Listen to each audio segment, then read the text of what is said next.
Good morning, everyone. There are two Psalms of the day today, Psalm 117 and 118. When Michelangelo carved his majestic statue, David, he did so from a block of marble that had been neglected for 26 years, exposed to the elements in the yard of the cathedral workshop. Now, David is viewed and appreciated by around 1.4 million visitors to Florence every year. What do these have to do with these Psalms? Well, Psalm 117 exhorts all nations to come and worship the Lord, for great is his love towards us. And Psalm 118 describes the stone the builders rejected, becoming the capstone. From the Gospels we understand how Jesus, the Son of David, is the theme of these songs. They sing from Psalm 118 on Palm Sunday as Jesus rides into Jerusalem. And when Jesus drives out the money changers in the temple, he talks about his Father's house being a house of prayer for all nations. Both songs celebrate something of the Lord which endures forever, his faithfulness and love. And now looking at Psalm 118, how do we see Jesus portrayed here? Well, we see it in the theme of conflict. All the nations surrounded me. They swarmed around me like bees. I was pushed back and about to fall. The stone the builders rejected. Clearly the song describes this person experiencing strong opposition. And the Gospels record how Jesus faced opposition from the Jews, King Herod, and the Romans. They represent the hostility of all nations surrounding him.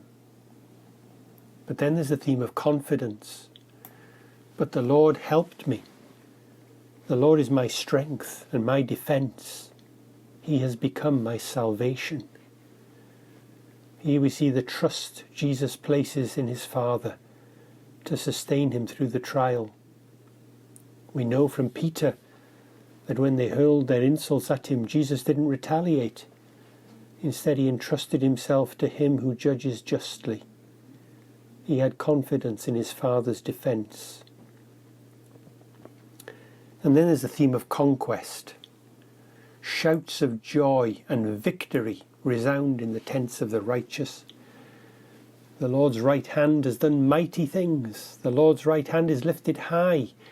The Lord's right hand has done mighty things. I will not die, but live, and will proclaim what the Lord has done. Here we have these strong suggestions of resurrection.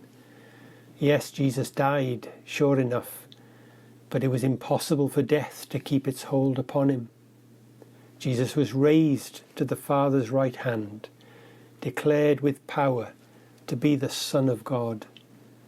All authority in heaven and on earth has been given to me, he says. And what are the consequences for us? Well, let us rejoice today and be glad. The Lord is God.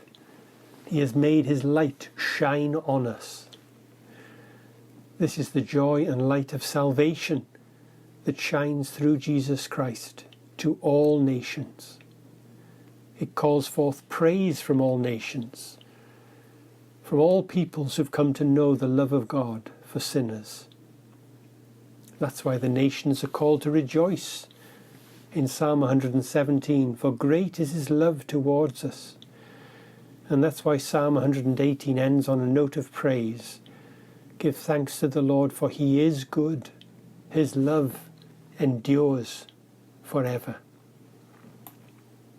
So this Easter, let's grasp and rejoice in the main theme of these songs, that God has sent his Son to suffer and to rise, so that through faith in him we might taste and see that the Lord is good, both in this life and the life to come.